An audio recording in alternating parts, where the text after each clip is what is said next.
frustrating to stand in line that's going so slow. How aggravating so many people have to exist in front of you. Remember to put love in all that you do. Put love in all that you do. Put love in all that you do. Put love in all that you do.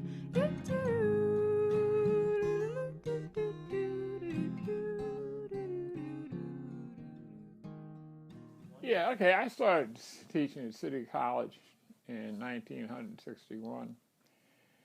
And, you know, it was really a very good situation. It was an enjoyable department, great political science department, wonderful colleagues. I'm a young little professor coming in, assistant professor. The one disturbing thing was the fact that at the college, you know, during my first few years, I taught maybe one or two black students out of the total students. I taught maybe 1,000 students. 2 of them were black, 2 or 3 of them. I could remember them by name. And that bothered me. Well, City College itself was in the center of Harlem. And I think, as I pointed out, City College was in the center of Harlem.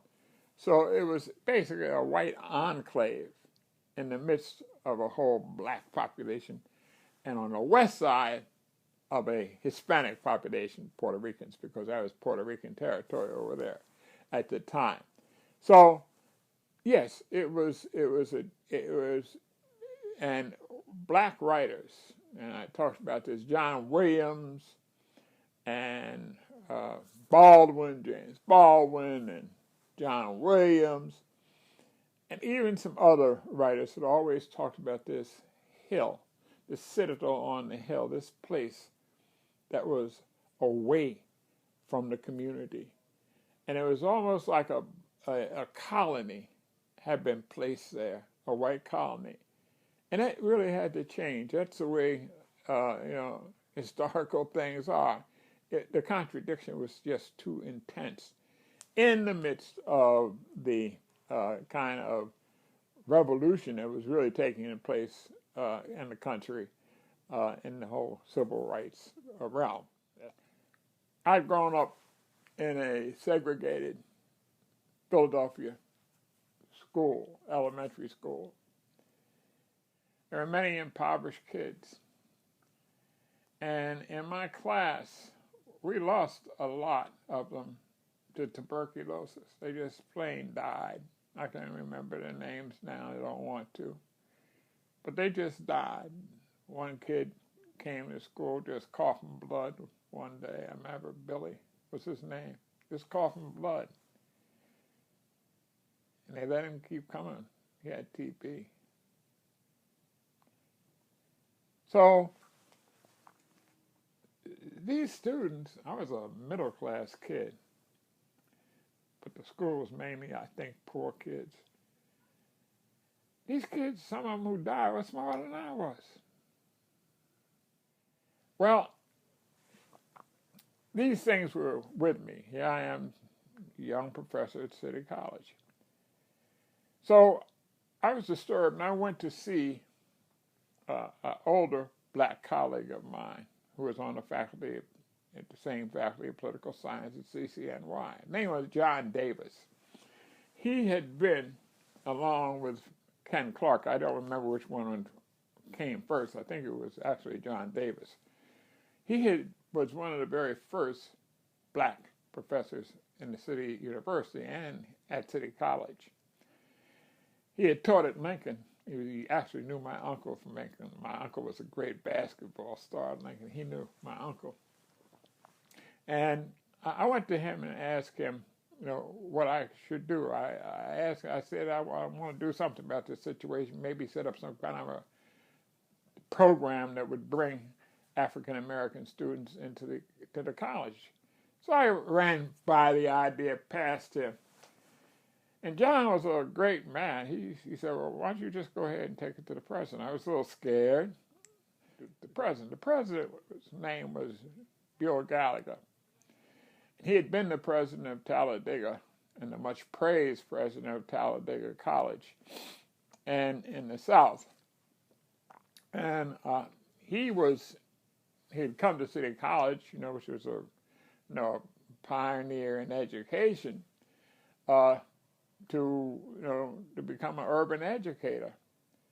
So here you have this president who had been in the South and been the president of an all-black college, which was a really great school, incidentally, Talladega, and he'd come north.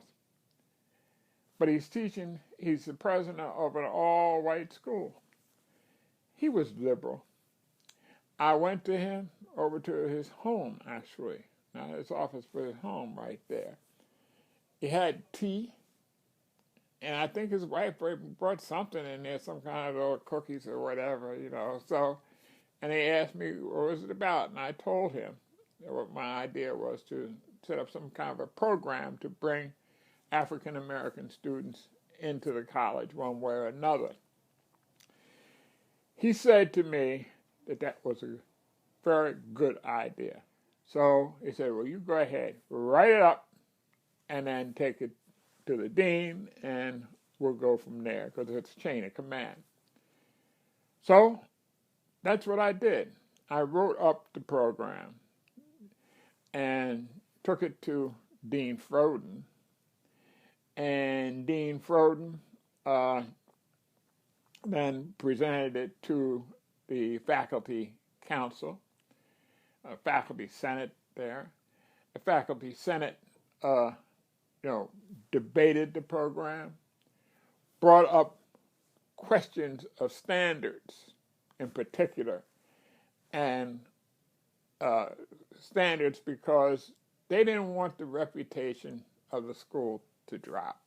They didn't want their standards of excellence to drop. Now, it's important to know what the environment of City College was. City College was a bastion of excellence. There were outstanding professors there.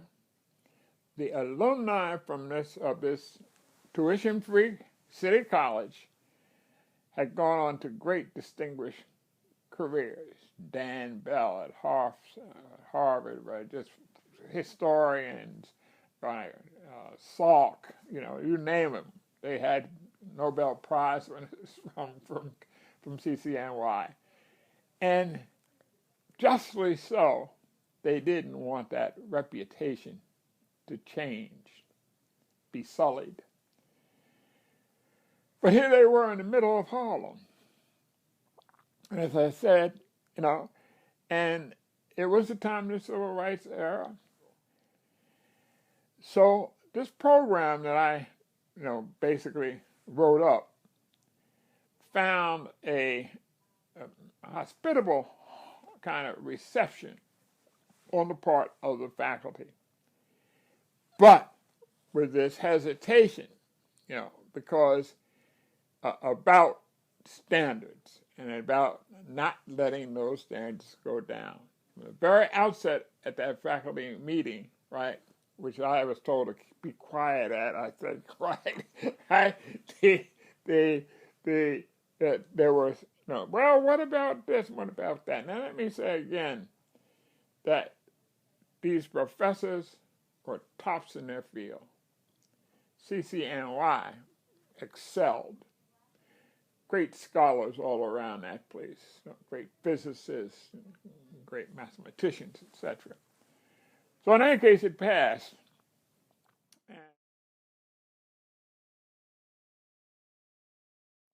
And the president, and the deans, right, they decided that the program would go on, but it would be I would be part of a committee that would institute and create and organize the program. The administrative home of it was the School of General Studies, the evening school. Yeah, it was at the time under Dean Levy and Dean Levy, right? And Dean Levy had an assistant dean, Leslie Berger. It was decided that the administrative direction of the program would be under him. Yeah, Les Berger was a survivor of the Hungarian Holocaust. He was a very, very dedicated person. I don't think he saw color at all. I think that the concentration camp experience had marked him and made him totally attuned to the need for treating each and every human being with dignity. Here's a remarkable man. Yeah, right. And Dr. Berger, he always had these students in his office. They were constantly in his office talking with him. He was tireless in his work ethic. He lived and breathed the Sikh program and was a strong defender of the program, both budget-wise, but every other way that you can imagine. He would take trips up to Albany to lobby for money, take the students up there with him. We'd contact those black legislators up there, and we'd have little hearings and things like that. We'd visit with the students and stuff, and they'd have little hearings with which they present the students, and Les was behind all that. He has a good political flair, too. So he's remarkable. He started, basically kind of implanted that program, put it on solid grounds, no question about it. The Sikh program itself was named by Les Berger, who was very proud of his naming of the program. What Les did, he said, let's call it the Sikh program. He was very good about that. Search for education, elevation, and knowledge. That's what it was. And he was so proud, he kept going around telling everybody, well, guess what? Yeah, well, you did it. All right. So under Dean Levy's successor, Dean Schwartz, right, a triumvirate or quartet, actually, of folks was put together to implement this program. Who were they? It was Dean Berger. It was Dean Bernie Sommer from the math department. Abe Schwartz, who was the overall dean, and myself. We were all together, a working committee, and we went through all of the mechanisms of creating the department. Abe Schwartz was one of the most humane people I've ever met. I mean, he was, as I said, he was a gentle soul, quiet, perceptive, always almost Solomon-like in his approach to choices about students, always weighing this against that, and always trying to be just. I've never seen, he should have been a judge. Bernie Sommer was just, a soulmate.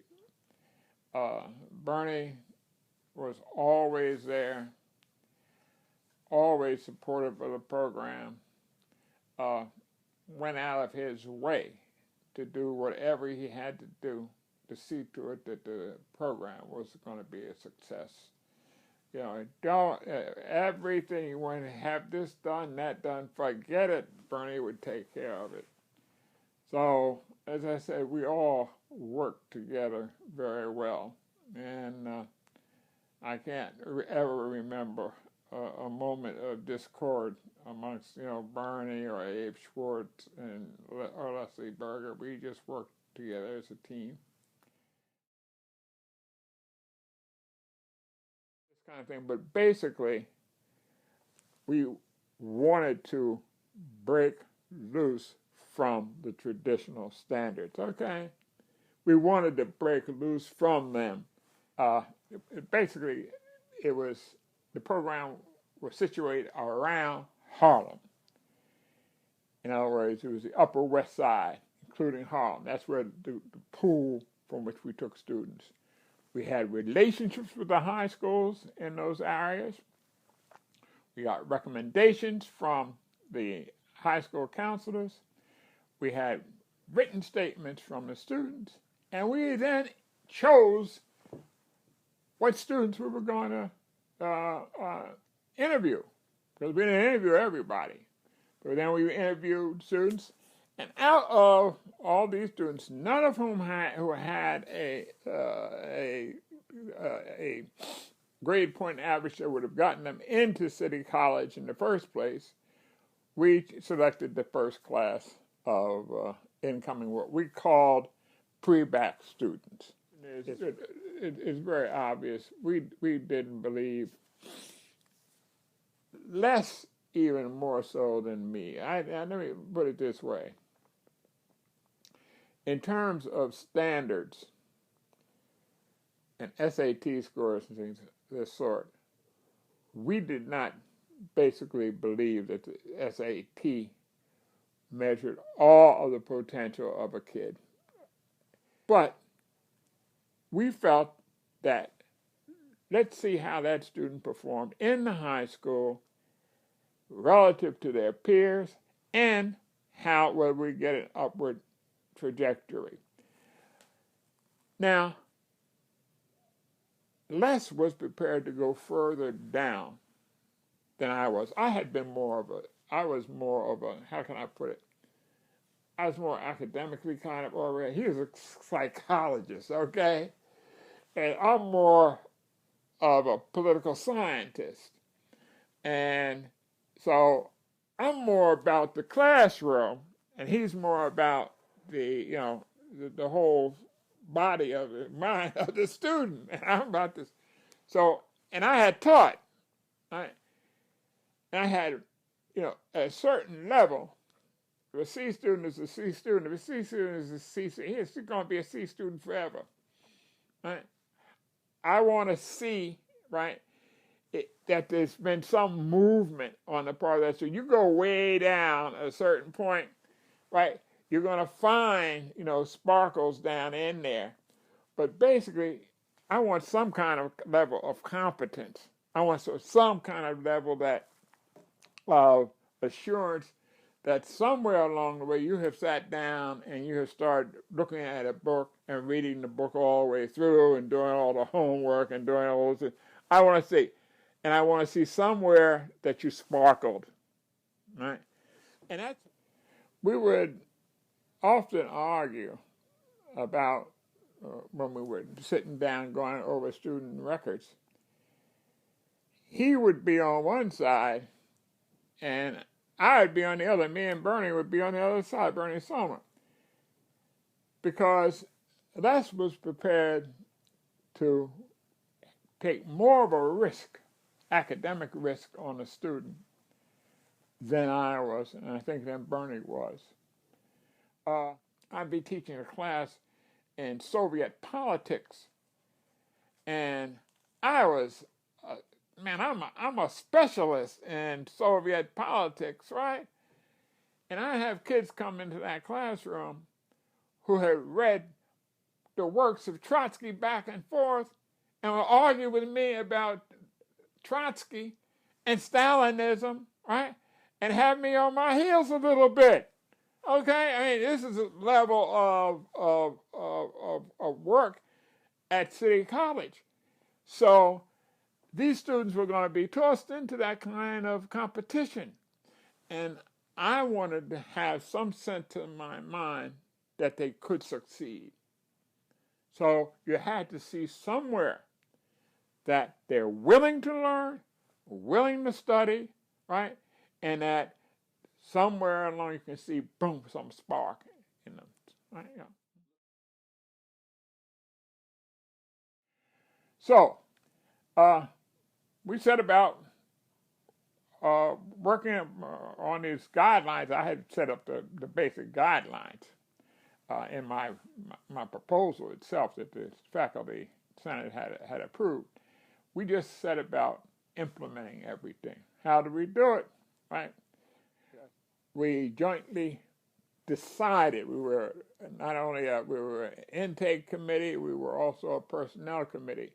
We decided on the new faculty that we would bring in to teach in the program, on the counseling staff that we would bring into the department. All of us jointly interviewed all of these people. Had them. Les brought in some counselors who were psychological, clinical psychologists, basically. They became the basis for our kind of counseling component of the program. We set up a reading component to the program. Later on, Audrey Lord was going to come in and she taught there. And we set up a social science component and a math component to the program. And we set up a mini college. And a lot of folks at the same time we were creating this mini college, they said that. Some people said again, and the faculty said, what are you going to be doing? Setting up a separate college within a college?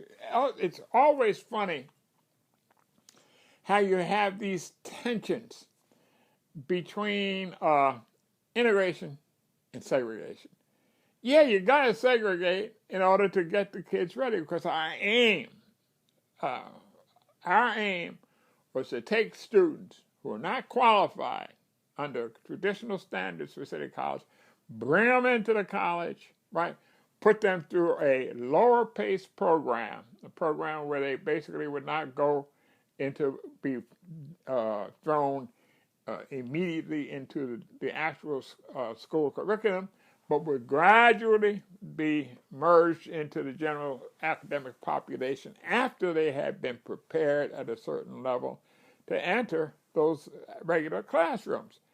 That was our aim. That's what we were after. Yeah. Mm-hmm. Yeah, we stretched out stuff. What we did in creating the courses was, there are two kinds of courses. One, in the English courses, every course what we did was to stretch out time. In other words, we want to give you, in the pre-baccalaureate courses, we want to give you as much we want to cut the course content down. We want you would have in a regular course, we want to teach you academic skills, take you how you take notes, right? How you prepare for examinations, how you read, because everything in life is reading. You have to get over material. So, we want you to discipline yourself, become scholars, young scholars. That was the aim. So, we would try to give them content, but content stretched out over time. So I actually created myself in the social science component of that, and I would teach them, about various topics.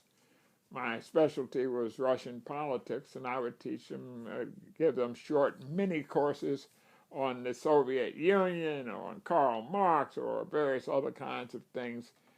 Sometimes I actually talked about the Reconstruction, but we would have, many courses, social science courses, where they would again learn the discipline and of learning, because that's what it was all about. They're trying to just change them. But I love teaching, and the teaching in the program was, like anything else. I'm a very, how can I put it? I'm very disciplined in my approach to the classroom. I want the kids to work hard and stuff.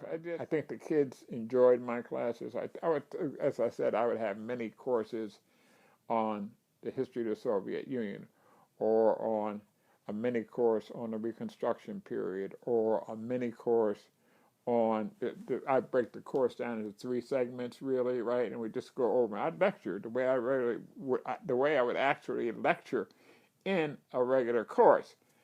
And then after I had grad assistants, and these grad assistants would then kind of take the kids off for sections.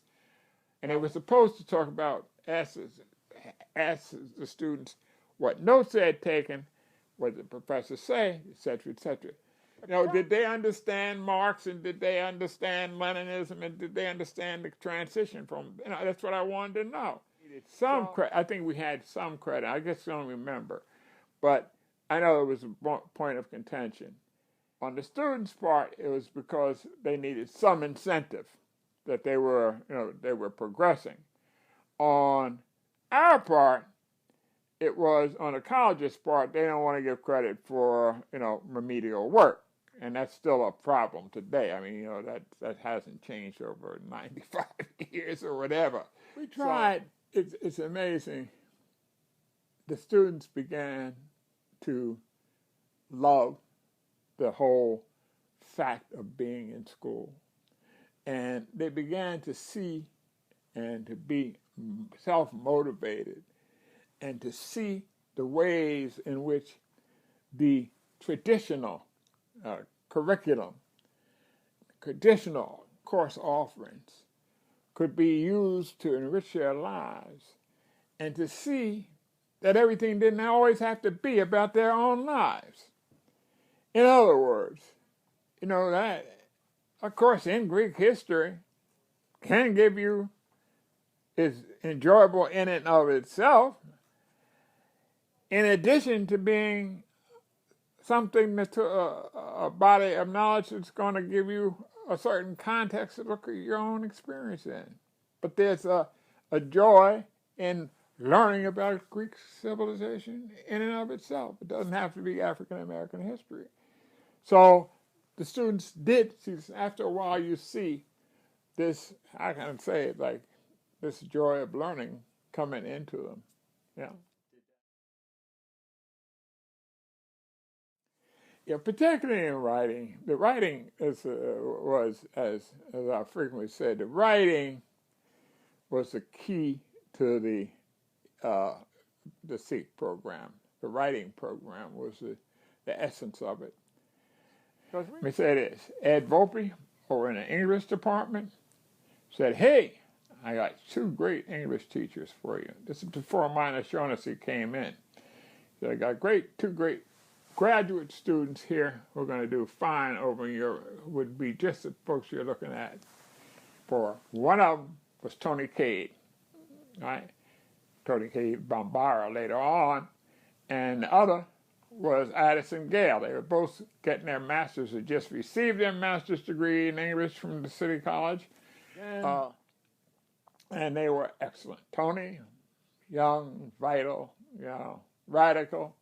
Addison, had been in the Air Force, and Addison always had a pipe in his mouth, right? He wanted to be a scholar, man. He said, I'm a scholar. Addison, everywhere, Addison had this scholarly pipe in his mouth. And, but he was really good. They were both, let me say this, excellent teachers. Addison, very, very, despite it being Afrocentric, starting his Afrocentrism, the black view of this, the black aesthetic and all that, despite all that black aesthetic, he was like your proper English professor. And Addison was really deep into the traditional literary canon also. That's where he was. Tony, the same way. Tony Cade also. Very radical, but also very, very, very well-versed in English literature. Let me say it. Barbara Christian was great. How can I say about Barbara? She's from Virgin Islands. Pert, bright as a whip. And very dedicated, right? And very opinionated. She's very radical, you know, but in a very good way. I always thought that Barbara was never, you know, going off the board here, off the board there. She kept her eye on the ball pretty much, and but she was a delightful person to be around, as was Tony Cade. You know, Tony and Barbara were inseparable. There was, I think, a kind of judicious mix of discipline and spontaneity. We had great teachers, minus Shaughnessy, you know, some of the others that I've spoken about earlier, right? And those teachers meshed with the students in the sense that they took the students from where the students were and moved them up the ladder to the point where they were ready for a movement into the regular curriculum. How'd they do that? They did it by, first of all, respecting the students background and respecting the students as individuals, and letting the students bring to the classroom, right, their own gifts and their own lives. And as the students did that, the teachers would then turn around and say, it's very good, but now how can we make it better? And at that point, they would make it better. They'd both worked it better, make it better by adding in the rules of grammar, right? And the rules of past participles and all those things would have to come in, right? They basically kind of make that on the basis of the structure of the content that had already come forth from the student. How can we better kind of do this so that, or create this kind of essay so that others are going to really see, hey, that's something to look at. That's a wonderful piece of writing that you just did. Okay, how are you going to do that?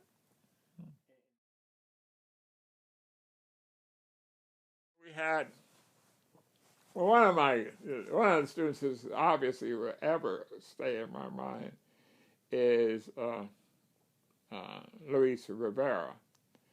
And Luis Rivera went on to start this Neo-Rican program in Brooklyn, you know, and became a very well-known poet.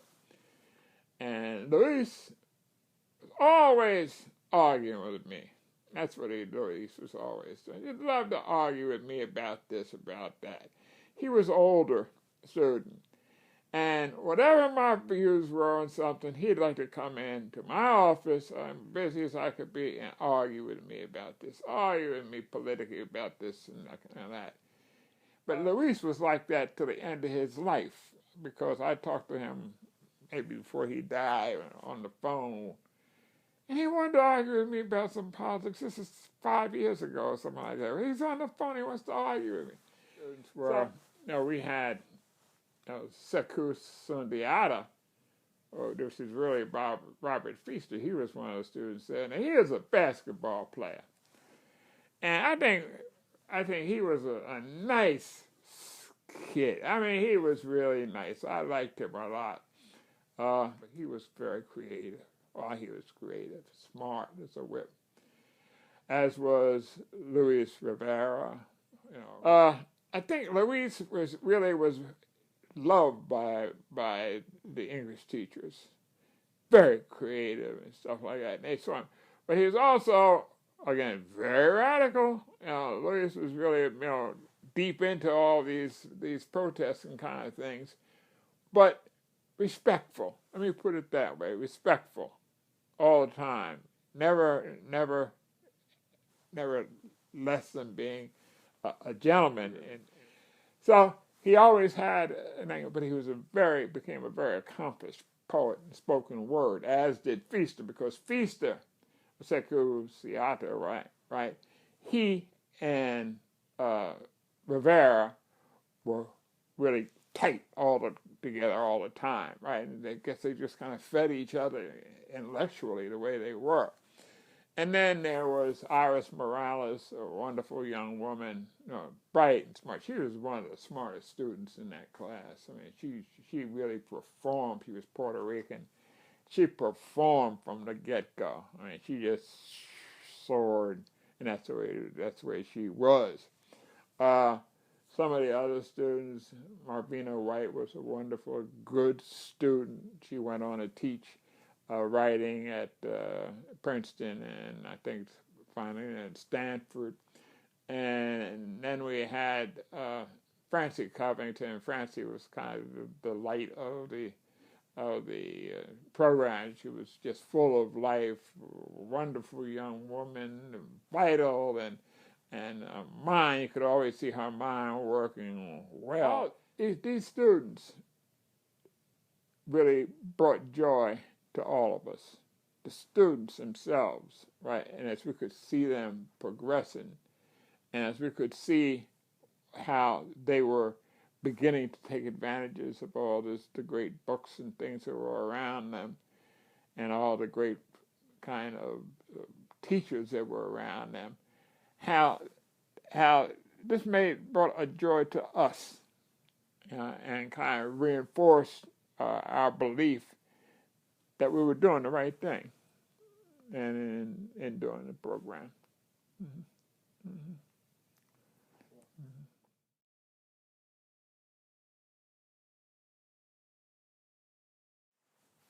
We succeeded in the program in the sense that we were able to graduate, I think maybe somewhere around 35% of the entering class, of our first entering class. And that the students that we brought in, right, and that who were basically, went through our orientation process and went into the regular college, those students were able to achieve good averages. I'm not saying great averages, some of them did, Iris Morales did, but good averages in the regular college and in regular college courses. And that was, I think, the validation of our efforts. The students made us proud. And the way we would sit around just waiting for the semester ends, for the grades to come in from the end of the semester, boom, boom, boom, boom, like somebody's waiting for a score from World Cup or something. But we'd be sitting around waiting, and then we'd come and say, "Oh, this is great! Oh, this is great!" And of course, there's sometimes the disappointment that came with some students who didn't perform very well. He saw Arthur E. was the black Speaker of the House here, or in the Senate, I forget now which. But Arthur became a great champion of the Sikh program. He saw the Sikh program. He said, "Why don't you have it in a state university?" So, and finally, it's become something that's essential to the vitality of a college. Now, that's the way it is now. And I don't take any personal kind of big deal credit for all that. But somebody would have seen sooner or later it was a contradiction. This is major contradiction between, the way that white colleges were back then and, the changing aspirations of African Americans and Hispanic folks who were changing the dynamic of the country. So something had to give, and what gave was, was the colleges, because basically they changed their standards and in terms of what they admitted. I think the lasting legacies. I think the lasting legacy of the program is that practically no college today, certainly no public institution, can exist without having some kind of intake program for minority students, right, who don't meet their usual criteria. It was a great time, and I think that we all did put forth a valiant effort to change things, and we did get something done. But it's like I said, right? Right. Every revolution has a counter-revolution, and every kind of revolutionary aspect has something to move back forth against it. You just watch Obama now, right? Big-time revolution, and then, whoop, great big Tea Party. That's the way life is. So you do your best. Well, what we wanted were students who would go on out of our program, get into the regular college, and do what any regular college student does. Right? Some are going to go out and be great scholars, which some of them did. Some would go out and do other things. Some would go out and just be ordinary, good providers for their family. We wanted just to get the students. We had no control over what happened to them after we got out of the program, but for goodness sakes, please do good, get out of the program, move into the regular curriculum, and then make your life choices. So that's what we did, and that's what our aim was. So it was a good group to be around, and I was very proud of what they have accomplished in life, really. Yeah. And as I've said over the years, when I go in New York City, we looked around, say, I went to CCNY, I went to Queens College, I went, six students. We created a strong basis, I think, for the creation of a black middle class in the city itself. We brought a lot of students in. I don't know the numbers by now, but there are a lot of numbers, right? But a lot of students came through those SEEK programs and have gone on to make good, viable lives for themselves and for their families. And, that's a great blessing. It's a great blessing that they were able to do that. So that's what success is about.